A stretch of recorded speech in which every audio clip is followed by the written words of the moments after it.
5 mistakes UPSC candidates make. Number 1, पढ़ाई बहुत ज़्यादा, रिविजन कम, याद बहुत कम। यानी कि ऐसे बहुत बार बच्चे करते हैं कि स्टैंडर्ड बुक्स, एनसीईआरटीज़, उसके अलावा जहाँ से उन्हें जो नया मटेरियल मिला, जो नई सुंदर अच्छी प्रेजेंटेशन के अंदर किताब मिल गई, कोई माइंड मैप मिल गया, कहीं से समरी मिल गई, कहीं से 1 पेजर मिल गया, जहाँ से उन्हें जो नोट्स मिलते हैं वो लेके पढ़ने लगते हैं।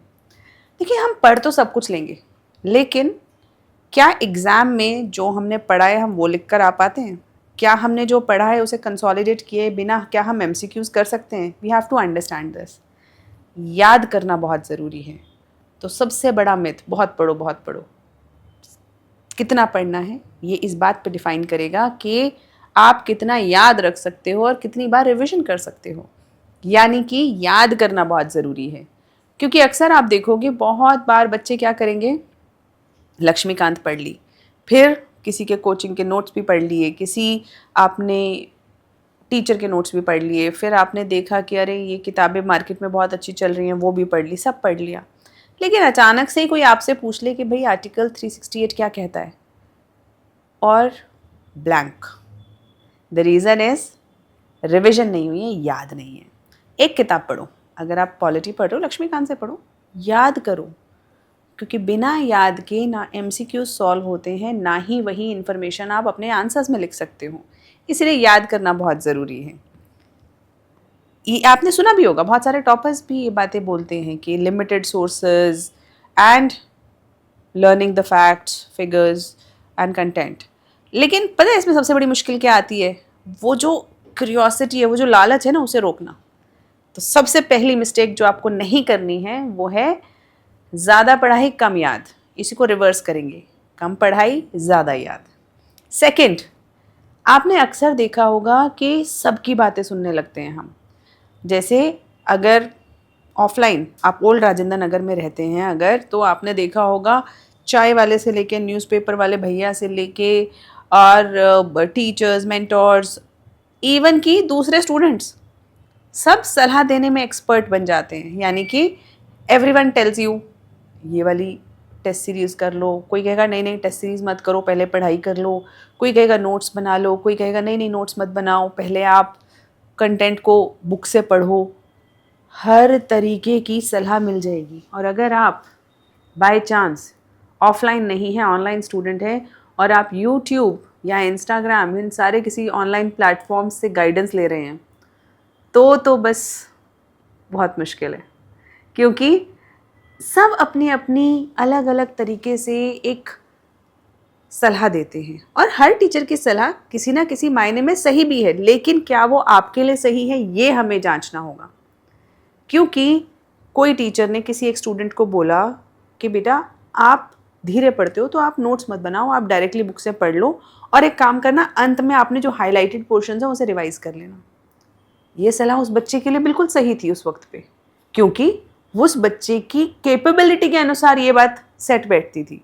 लेकिन कोई दूसरा बच्चा है जो लिख लिख के ही याद करता है, जिसे जब तक वो नोट्स ना बनाए तब तक याद नहीं होता। क्या ये सलाह उस बच्चे के लिए सही होगी? नहीं। यानी कि हमारी जो सलाहें हैं वो भी किस बेसिस पे हमें चुननी पड़ेंगी? हमारी खुद की कैपेबिलिटीज़, हमारी खुद की अंडरस्टैंडिंग के हम कैसे पढ़ते हैं, हमें कैसे याद होता है। इसीलिए सिर्फ एक वीडियो देख के या एक कोई भी और टॉपर्स टॉक सुन के या कुछ सुन के आप इमीडिएटली अपनी स्ट्रैटेजी मत चेंज कर लीजिए या बना लीजिए। पहले इवैल्यूएट कीजिए कि आपके लिए क्या सही है, फिर आपको जौन सी सलाह सबसे रीजनेबल लगे, सबसे रैशनल लगे कि हाँ ये मैं फॉलो करूँगा या करूँगी और ये मेरी नेचर के हिसाब से सेट बैठती है, तब आप उसे अडॉप्ट करें। क्योंकि अगर हम सबकी सुनते हैं तो हमारा कोई रास्ता ही नहीं बन पाता। किसी ने कहा ऐसे जाओ, फिर ऐसे चले गए, फिर किसी ने कहा ऐसे जाओ, ऐसे चले गए। हमें कोशिश करनी है कि कोई भी एक रास्ता हम ढंग से पकड़ें। एक मेंटोर, एक टीचर्स या जो भी आपको लगता है कि ये स्ट्रैटेजी मुझे सूट करती है, आप उसे पकड़ें और उस पर ट्रस्ट करके चलें। हरिवंश राय बच्चन की एक बहुत प्यारी सी कविता है मधुशाला, उसमें वो एक बात बहुत सुंदर कहते हैं कि राह पकड़ तू एक चला चल, पा जाएगा मधुशाला। लोग हर तरीके से सिलेक्ट होते हैं, कोचिंग के साथ, बिना कोचिंग के साथ, नोट्स बना के, बिना नोट्स बना के, प्रैक्टिस करके, प्रैक्टिस तो करनी पड़ेगी, बिना प्रैक्टिस के नहीं होता, प्रैक्टिस करके भी पास होते हैं, और आंसर राइटिंग, एमसीक्यू, हर तरीके को वो अडॉप्ट करके पास होते हैं। तो आपको देखना है आपके लिए क्या बेहतर है। सबकी नहीं सुननी है, कम सुनना है, ज़्यादा करना है। तीसरी सबसे बड़ी मिस्टेक होती है बहुत सारा इमोशनल बैगेज लेके चलना। We are human beings, we are emotional beings, very true, but now emotion is like fire, it can be used to cook a food and to be cooked. In simple terms, अगर optimal level पे हैं emotions तो आप उसे एक enthusiasm में channelise कर सकते हो, लेकिन वही वाले जो इमोशंस हैं अगर वो अनचैनलाइज्ड रह जाएं तो वो एंजाइटी बन जाते हैं, वो सेल्फ डाउट, ट्रबल्स बन जाती हैं। यानी कि बहुत बार बच्चे इमोशनली वल्नरेबल हो जाते हैं प्रिपरेशन के दौरान। जैसे पेरेंट्स ने अपनी कोई परेशानी बताई, चाहे वो फाइनेंशियल है, फैमिली की कोई बहुत परेशानी है, हेल्थ इश्यूज़ हैं, बच्चा क्योंकि फैमिली से दूर रह रहा होता है यहाँ पे, वो इमीडिएटली उसे बहुत ज़्यादा एग्जैजरेट कर लेता है अपने मन में कि बहुत ज़्यादा परेशानी है, बहुत ज़्यादा परेशानी है, और उसके बाद वो इमोशंस उसके जजमेंट को क्लाउड कर देते हैं। यानी कि अब वो सारा टाइम वही सोचे जा रहा है, और अगर एक गिलास पहले से भरा हुआ हो तो क्या आप उसमें कुछ और डाल सकते हो? उसी तरह से जैसे अगर एक दिमाग में ऑलरेडी इतने सारे विचार ये चल रहे हैं, और बड़े इमोशंस वाले जो विचार होते हैं ना, वो बड़े स्ट्रॉन्ग विचार होते हैं, वो आसानी से निकलते नहीं हैं दिमाग से, वो दिमाग को पूरी तरह से ऑक्यूपाई कर लेते हैं। तो जब दिमाग में चल रहा है कि अगर मैं सेलेक्ट नहीं हुआ तो क्या मुँह दिखाऊंगा, अरे पापा ने ऐसे किया था, मम्मी ने कितनी तकलीफ़ें झेली हैं, अगर मैं सेलेक्ट हो गया तो उस व्यक्ति को मैं ऐसे बताऊंगा। अब आपके दिमाग में बहुत सारी चीज़ें चल रही हैं कि ये स्थिति कैसी बनेगी, वो स्थिति कैसी बनेगी, और अब आप पढ़ाई करने की कोशिश कर रहे हैं। तो सामने रखिए इकोनॉमी, पॉलिटी, हिस्ट्री, लेकिन दिमाग में कुछ और चल रहा है, तो क्या पढ़ पाएंगे? नहीं पढ़ पाएंगे। इसीलिए इमोशंस का बैगेज लेके ना चलें। मैं बात समझती हूँ कि कहना जितना ज़्यादा आसान है, करना उतना ही ज़्यादा मुश्किल है, लेकिन अगर हम ऑफिसर बनने जा रहे हैं तो ये थोड़ी सी समझदारी तो हमें अपने साथ रखनी पड़ेगी, क्योंकि अगर हम ये समझदारी ना रखें तो क्या हम एक अच्छे ऑफिसर बन पाएंगे? क्या एक कोई भी ऐसा व्यक्ति जो सिर्फ इमोशन से सोचता हो और दिमाग से, रैशनैलिटी से, रीज़न से ना सोचता हो, लॉजिक से ना सोचता हो, क्या वो एक अच्छा ऑफिसर बन पाएगा? नहीं। हमें दोनों का बैलेंस चाहिए, यानी logic and then we have to use our emotions. Similarly logic and reason says कि अगर आपने पढ़ाई कर ली तो बहुत सारी जो आपके जीवन की तकलीफ़ें हैं, परेशानियाँ हैं, वो सॉल्व हो जाएंगी।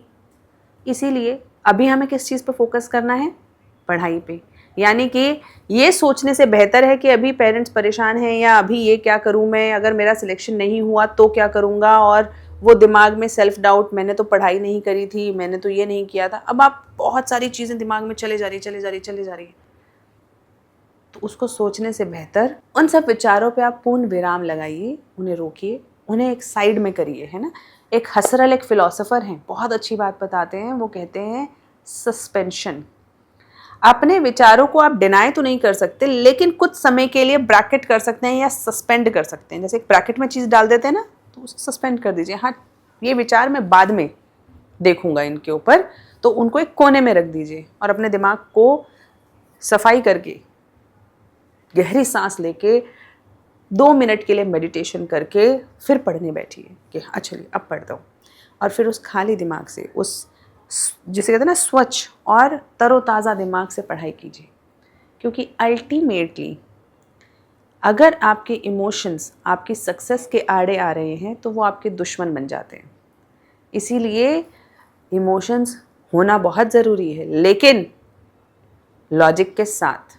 तो पहले पढ़ाई, पहले जो काम करना है वही करना है, और उसके बाद, और बहुत सारे लोगों को लगता है ये कैसे होगा, यही बात गीता भी कहती है, कर्म कर फल की इच्छा मत कर, है ना। बड़ा थोड़ा आइडियलिस्टिक सा लगता है कि काम करें और बिना किसी इच्छा के करें, लेकिन आपको पता है बहुत डीप साइंस है इसके पीछे, कि अगर आप बहुत ज़्यादा स्ट्रॉन्ग डिज़ायर से कोई काम करते हो ना, तो आपका दिमाग हमेशा फल पे अटका रहता है। तो फाइनल डेस्टिनेशन, सिलेक्शन कैसे होगा। अब आप जो सिलेक्शन के लिए डिज़ायरेबिलिटी है, जो आपको बनना है, उसके लिए जो मेहनत करनी है, जो जर्नी है, उस पर आप ध्यान ही नहीं देते। इसीलिए लेकिन अगर आप जैसे ही फल को छोड़ते हैं, फल की इच्छा को कम करते हैं, अब आपका सारा ध्यान वापस से आ जाता है कि ये जर्नी कैसे पार होगी, मैं उस लायक कैसे बनूंगा। तो अब आप जब स्टेप बाय स्टेप चलते हैं तो अक्सर जर्नी भी पार हो जाती है और डेस्टिनेशन भी मिल जाता है। इसी को कहते हैं कर्म कर फल की इच्छा मत कर। यानी सिर्फ सिलेक्शन कैसे होगा ये सवाल मत पूछिए खुद से, टीचर्स से, हर किसी से। मोस्ट इम्पॉर्टेंट, मैं आंसर कब अच्छा लिख पाऊंगा, क्या मेरे आंसर्स अच्छे हैं, क्या मैं एमसीक्यूज कर पा रहा हूँ, क्या मैंने एमसीक्यूज करते समय इंट्यूटिव एबिलिटी को यूज़ किया, क्या मेरे पास उतना कंटेंट था, क्या ऐसा तो नहीं कि मैंने नोट्स पढ़ लिए मुझे याद नहीं। इन सब बातों पे हमें फोकस करना है। So fourth thing that also becomes a hindrance in our success is that dreams बहुत सारे हम देखते हैं और उन ड्रीम्स से गिल्ट भी एक फीलिंग है जो हम बहुत बार एसोसिएट करते हैं, लेकिन काम नहीं करते हैं। यानी कि आप पढ़ने बैठे उससे पहले कुछ डिस्टर्बेंस हुआ, आपने 2 घंटे के लिए टाइम वेस्ट कर दिया, अब आप एक गिल्ट में आ गए। अब आपने गिल्ट करा, गिल्ट से आप 2 घंटे और बर्बाद हो गए। अरे मैं तो पढ़ नहीं पाया, मैंने तो ये नहीं किया, मैंने तो वो नहीं किया, अगर मैं पढ़ लेता तो क्या अच्छा हो जाता, है ना। फिर आपने उस साइकिल के अंदर पढ़ाई नहीं करी, तो यानी आपने 2 घंटे बर्बाद किए थे, फिर गिल्ट में 2 घंटे बर्बाद किए। अब क्योंकि 4 घंटे बर्बाद हो गए तो और ज़्यादा गिल्ट आ गया है, अब और ज़्यादा आप टाइम बर्बाद कर रहे हो। इस साइकिल को तोड़ना होगा। जैसे ही आपको आपका काम कंप्लीट करना है, आप ये एक टाइमलाइन बनाएं कि मेरे को 2 घंटे में करना है। बाई चांस नहीं हो पाता 2 घंटे में, आपको 1 घंटा और लगता है, forgive yourself and move ahead. वहीं से आगे बढ़ जाओ कि ठीक है कोई बात नहीं, नहीं हुआ कोई बात नहीं। यानी कि 2 चीज़ें जो हिंड्रेंस हैं, एक जो हम डे ड्रीमिंग करते हैं, सपने लेते हैं, मैं एक दिन ऐसे पढ़ूंगा, पूरा दिन पढ़ूंगा, सुबह से लेकर रात तक पढ़ूंगा, मेरे आंसर्स ऐसे। बेटा लिख के देखो ना, सोचने से थोड़े ना होगा, आंसर लिख के देखो। और दूसरा गिल्ट, कि गिल्ट जैसे ही आने लगता है मुझसे तो होएगा ही नहीं, मैं तो कर ही नहीं पाऊंगा। ये दोनों ही चीज़ें सही नहीं है। Main point of thing is action, do it. आपको लगता है आपको पढ़ाई करनी है, फ़ोन बंद करो, सारी चीज़ें स्विच ऑफ करो, बैठो और एक टॉपिक पढ़ लो, 10 मिनट का, 1 घंटे का पढ़ लो। आपको लगता है आंसर राइटिंग करनी है तो जाके यूट्यूब पे वीडियो मत देखो हाउ टू राइट आंसर्स, पहले एक आंसर लिख के देखो। आपको लगता है कि मुझे हिस्ट्री पढ़नी है, पहले पढ़ के देखो, पहले पढ़ लो। 1 घंटा पढ़ोगे, उसके बाद जो आपको क्लैरिटी आएगी, फिर अगर आप जाके कोई गाइडेंस की वीडियो देख भी रहे हो तो आपको थोड़ा ज़्यादा समझ में आएगा कि क्या प्रॉब्लम्स आती हैं, क्या ये सही है मेरे लिए या नहीं। ये बहुत इम्पॉर्टेंट है हमें करना। अक्सर सिर्फ दिमागी तैयारी होती रहती है, वीडियो देख ली तो लग रहा है कि अरे हमने आंसर राइटिंग सीख ली। वीडियो देखने से कोई आंसर राइटिंग नहीं सीखता, आंसर राइटिंग करने से सीखते हैं। उसी तरीके से हाउ टू सॉल्व एमसीक्यूज की बहुत सारी वीडियोज़ हैं या बहुत सारी गाइडेंस अवेलेबल हैं, लेकिन देखने से आप अच्छे से एमसीक्यू सॉल्व करना नहीं सीख जाओगे जब तक कि आप खुद इंडिपेंडेंटली अपने दिमाग को ट्रेन नहीं करते कि मैं इसे सॉल्व कैसे करूं। इसीलिए सपने, गिल्ट, इन सब से थोड़ा सा विराम लेके कोशिश करनी है कि हम काम कर लें। 1 घंटा, आधा घंटा, 2 घंटे, जितना करना है काम करें। 5th biggest mistake is not having a plan B and financial backup. बहुत बार अक्सर मेरे पास बच्चे आते हैं कि मैम 2 अटेम्प्ट हो गए, 3 अटेम्प्ट हो गए, लेकिन शुरुआत में तो हम इतने एक्साइटेड थे, हमने कोई प्लान बी रखा ही नहीं, क्योंकि पता नहीं किसी ने हमें बोला था कि कोई प्लान बी नहीं होना चाहिए, अगर प्लान ए होता है और सिर्फ वही होता है तभी सक्सेस मिलती है। बात सुनने में बहुत अच्छी लगती है और बहुत मोटिवेशनल भी लगती है, लेकिन प्रैक्टिकली हम तब सबसे ज़्यादा फ्रीली खेल पाते हैं, तब हम सबसे ज़्यादा फ्रीली अपने गोल की तरफ भाग पाते हैं, अचीव करने के लिए मेहनत कर पाते हैं, जब हमारा दिमाग सिक्योर होता है, जब हमारे दिमाग में एक फीलिंग ऑफ सिक्योरिटी होती है कि ठीक है ये मेरा सपना है, अगर नहीं भी पूरा हुआ तो ऐसा नहीं है कि मैं एकदम राजा से रंक की कहानी हो जाएगी, बल्कि एक रिस्पेक्टेबल पोजीशन पे मैं फिर भी रहूँगा या रहूँगी। इसी को कहते हैं प्लान बी, इसी को कहते हैं फाइनेंशियल सिक्योरिटी। तो इसको भी दिमाग में पहले से ही सोच के बना के चलना है। जैसे आप कोई नया स्किल सीख सकते हो, कंटेंट राइटिंग, डेटा एनालिटिक्स, बहुत सारी चीज़ें चल रही हैं आजकल तो कितनी ओपननेस है, फ्रीडम है लर्निंग में। आप साथ साथ डिग्री कर सकते हो, आप BA, BCom या MBA, है ना, कोई सी भी जो ये डिग्रीज़ हैं आप इनके साथ साथ प्रिपरेशन कर सकते हो। तो डिग्री के साथ प्रिपरेशन करने में टेंशन नहीं है, एकेडमिक डिग्री साथ चल रही है। कोई स्किल सीख सकते हैं हम नया, स्किल के साथ डिग्री चल रही है। इससे आपके मन में एक सिक्योरिटी रहती है, क्योंकि आपको पता है बहुत सारे बच्चे सिर्फ प्लान बी ना होने और फाइनेंशियल सिक्योरिटी ना होने के कारण इतने ज़्यादा एंजाइटी में रहते हैं कि वो तैयारी कम करते हैं। इस सोच में, इस चिंता में उनका ज़्यादा समय बीत जाता है, इसी डिस्कशन में कि है अब की बार नहीं हुआ तो क्या हुआ। वो इतने टेंशन में, इतने डरे हुए हैं कि उस डर के साथ जब वो पढ़ते हैं तो डर भरा हुआ है दिमाग में, मन में, तो पढ़ाई जा ही नहीं रही है। अब उन्हें लग रहा है अरे याद भी नहीं हो रहा, उसको कितनी तेज़ी से याद हो गया, मुझे तो याद ही नहीं हो रहा। वो क्वेश्चन कर रहे हैं तो डरे हुए हैं, डरे डरे क्वेश्चंस कर रहे हैं। जब डर के हम क्वेश्चंस करते हैं तो गलत ज़्यादा होते हैं। अरे एक्यूरेसी नहीं आ रही, तो यानी कि मैंने ढंग से रिवाइज नहीं किया। अब वो बार बार ये जो मन में, जिसे कहते हैं ना चित्त में वृत्ति होना, योग, जो ऋषि पतंजलि ने योग सूत्र दिए थे, उसके अंदर वो बोलते हैं चित्त वृत्ति। चित्त यानी हमारी कॉन्शियसनेस बार बार वृत्ति शेप चेंज करती है, मॉडिफिकेशंस जब बार बार चेंज करती है तो उसी को उथल पुथल कहते हैं मन की। और जब मन उथल पुथल होता है, जब आपका ये जो ये चित्त है ये उथल पुथल होता है, तो ज्ञान नहीं आता, ना ज्ञान अंदर आता ना बाहर जाता। तो इसीलिए इसको, चित्त को आपको शांत करना बहुत ज़रूरी है। इसे योग में चित्त वृत्ति निरोध कहते हैं, यानी कि अपने मन को शांत करेंगे तब वो एक स्टेट आएगी जहाँ से ज्ञान आएगा। लेकिन वो शांत कैसे होगा? शांत होगा सिक्योरिटी से। तो कोई बहुत बड़ी चीज़ नहीं है ये। आराम से बैठिए, एक बार अपने दिमाग में अपने बना लीजिए कि अगर खुदा न खास्ता अगर ये नहीं एग्ज़ाम निकलता तो ये मेरा प्लान बी है। मैं कोशिश तो भरपूर करूँगा ही करूँगा, लेकिन ये मेरा प्लान भी है। ठीक है, अब आपने सेटल कर लिया, अब भूल जाइए उसको, अब भागिए, फुल जोश से, इच्छा से भागिए। उसी तरह फाइनेंशियल सिक्योरिटी के लिए एक स्किल सीख लिया, जो कि साइड बाय साइड सीखा जा सकता है, दिन में आधा घंटा 1 घंटा दिया जा सकता है, कोई बहुत बड़ी चीज़ नहीं। सीख लिया, आपको सिक्योरिटी हो गई। अब इस सिक्योरिटी को रखना मन में, दिमाग में बहुत ज़रूरी है, क्योंकि यहाँ से कॉन्फिडेंस आता है। कॉन्फिडेंस से सेल्फ डाउट और एंजाइटी की, जैसे कहते हैं ना, धागा कट जाता है। तो वो जो सेल्फ डाउट और एंजाइटी इधर उधर घूम रहे होते हैं, वो सब गिर जाती है कटी पतंग की तरह, और आप एक कॉन्फिडेंट कैंडिडेट की तरह ढंग से पढ़ पाते हैं और ढंग से एग्ज़ाम देते हैं। इसीलिए आपने सुना होगा ना कि फर्स्ट अटेम्प्ट वालों के ज़्यादा नंबर आते हैं। क्यों? बिना डर के अटेम्प्ट्स देते हैं, बाद में डर आने लगता है। और ज़रूरी भी नहीं है ना कि हम सारे ही अटेम्प्ट्स दें। हम अपने लिए एक लिमिट भी बांध सकते हैं कि मैं 2 या 3 अटेम्प्ट्स दूंगा, उसके बाद मैं ये करने लगूंगा, and it's good, there is no problem in it. ज्ञान तो आपको मिला ही ना यूपीएससी का।